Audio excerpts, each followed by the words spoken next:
Hello friends, welcome to our channel. మొత్తానికి Pushpa the rule రికార్డ్ని అయితే break చేసింది. మనం ముందుగానే చెప్పుకున్నాం 300 crores డే 1 అయితే రికార్డ్ బ్రేక్ చేసి మొదటి ప్లేస్లో అయితే ఉంటుంది అనేసి ముందుగానే చెప్పాం.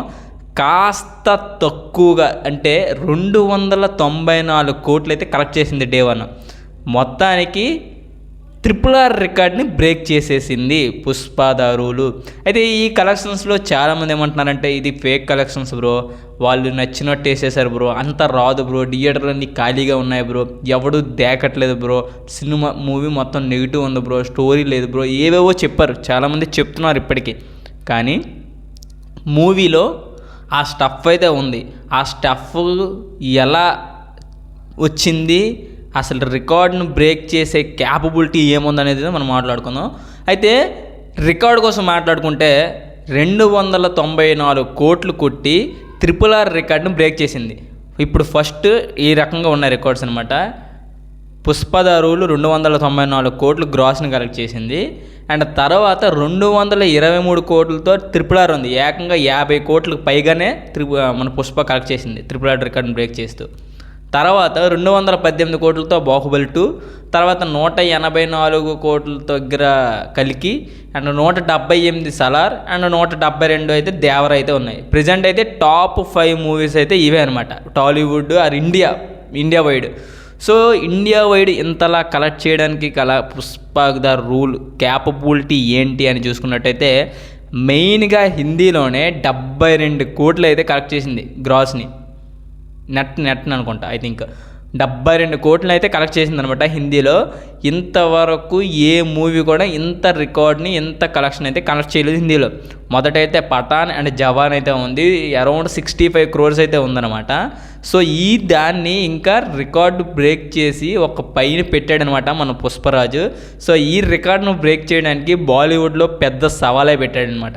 ఇంకా బాలీవుడ్లో ఇప్పుడున్న హీరోస్ ఎవరు, షారూక్ ఖాన్, సల్మాన్ ఖాన్ అండ్ హృతిక్ రోషన్, అమీర్ ఖాన్ అండ్ మన రణబీర్ కపూర్, వీళ్ళందరూ ట్రై చేయాలి ఏంటి, పుష్ప గాడి రికార్డును బ్రేక్ చేయాలంటే 72 కోట్లను దాటి కొట్టాలి డే 1.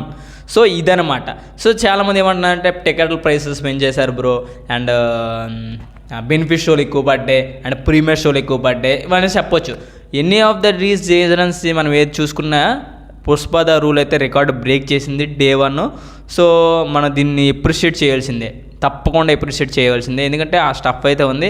అయితే నార్మల్గా ఈ సినిమాకి అంత టికెట్ రేట్లు పెట్టినా ఎందుకు వెళ్ళారు అని చూసుకున్నట్టయితే అల్లు అర్జున్ గారి యాక్టింగ్ గూస్ బాంబ్స్ అనమాట. మూవీ చూస్తే తెలుస్తుందనమాట. ప్రతి ఒక్క దగ్గర ఆయన చేసిన ప్రమోషన్స్ వేరే లెవెల్లో చేశాడు. సో అందుకు ఇంత రీచ్ వచ్చింది మూవీకి.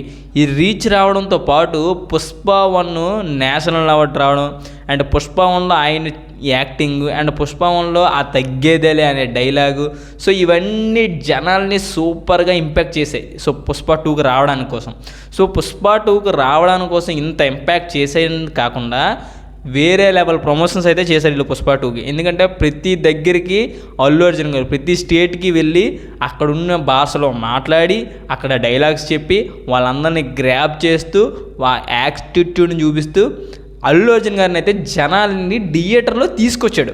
సో అందులో ఫస్ట్ ఆఫ్ ఆల్ సక్సెస్ అయ్యాడు కాబట్టి ఈరోజు ఈ రికార్డ్ని అయితే బ్రేక్ చేయగలిగాడు.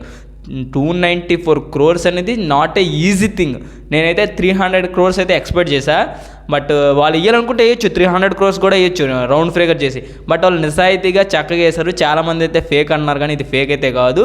సో ఆ స్టఫ్ ఉంది బ్రో, ఆ స్టఫ్ ఉంది కాబట్టి థియేటర్స్లో వచ్చారు. చాలామంది తెలుగు వాళ్ళకి నచ్చట్లేదు, సో అది మనం తప్పు పట్టలేదు. ఎందుకంటే పుష్ప 1లో కూడా మిక్స్డ్ టాక్ వచ్చింది తెలుగు స్టేట్స్లో, అండ్ నార్త్లో నెత్తిన పెట్టుకున్నారు. అలా అయితే ఆ నార్త్లో నెత్తిన పెట్టుకోవడం వల్ల ఈరోజు పుష్ప 2 ఇంత ఘన విజయంతో రిలీజ్ అయిందనమాట, ఇంత గర్వంగా రిలీజ్ అయింది నాకు తెలిసి.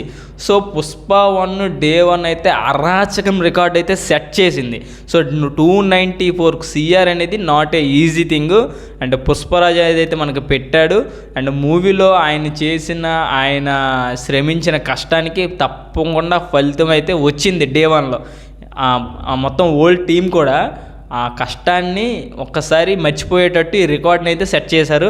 సో ఈ రికార్డ్ అయితే చాలా గట్టిగానే పెట్టారు. అండ్ డే 2 ఎంత వస్తుంది, డే 3 ఎంత వస్తుందో చూసి మనం ఫైనల్గా దీనికి ఎంత వస్తుంది అని అయితే మనం వీడియో అయితే చేద్దాం. మరి లాంగ్ రన్లో ఎంత వస్తుంది ఏంటి అనేది అంటే నార్మల్గా అలా కొద్దిగా నెగిటివ్ టాక్ వచ్చినా మొత్తం అయితే పాజిటివ్ టాకే వస్తుంది. ఇక్కడ నుంచి రేపు ఎల్లుండి అనమాట సాటర్డే అండ్ సండే ఫ్యామిలీస్ కూడా వెళ్తారు. సో దాన్ని బట్టి ఎలా ఉంటుంది టోటల్గా లాంగ్ రన్లో ఎంత కలెక్ట్ చేస్తుంది అయితే మనం తప్పకుండా వీడియో చేద్దాం. అండ్ ఒకటబ్బా రికార్డ్స్ అవన్నీ కాదు, ఫస్ట్ ఆఫ్ ఆల్ మూవీ అయితే బాగుంది, తప్పకుండా చూడండి. ఎందుకంటే వాళ్ళు పడిన కష్టానికి వీరైతే కరెక్ట్గా రికార్డ్ని అయితే సెట్ చేశారు. అండ్ చాలామంది బెనిఫిట్స్ వేశారు, ప్రీమియర్స్ వేసారు, 1000 పెట్టారు, 3000 పెట్టారు, టికెట్ రేట్లు పెట్టారని చెప్పొచ్చు.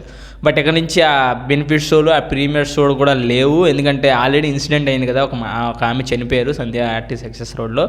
సో ఇక నుంచి ప్రీమియర్ షోలు కూడా ఉండవనేసి తెలుస్తుంది. సో దీని ప్రకారంగా నెక్స్ట్ ఈ రికార్డును బ్రేక్ చేయాలంటే చాలా గట్టి సినిమా రావాలి. అది ఏ సినిమా అవుతుందో మీరు కింద కామెంట్ చేయండి. వీడియో నచ్చితే లైక్ చేయండి. అండ్ పుష్పరాజ్ టోటల్ లాంగ్ రన్లో ఎంత కొడుతుందో కింద కామెంట్ చేయండి. Thank you friends.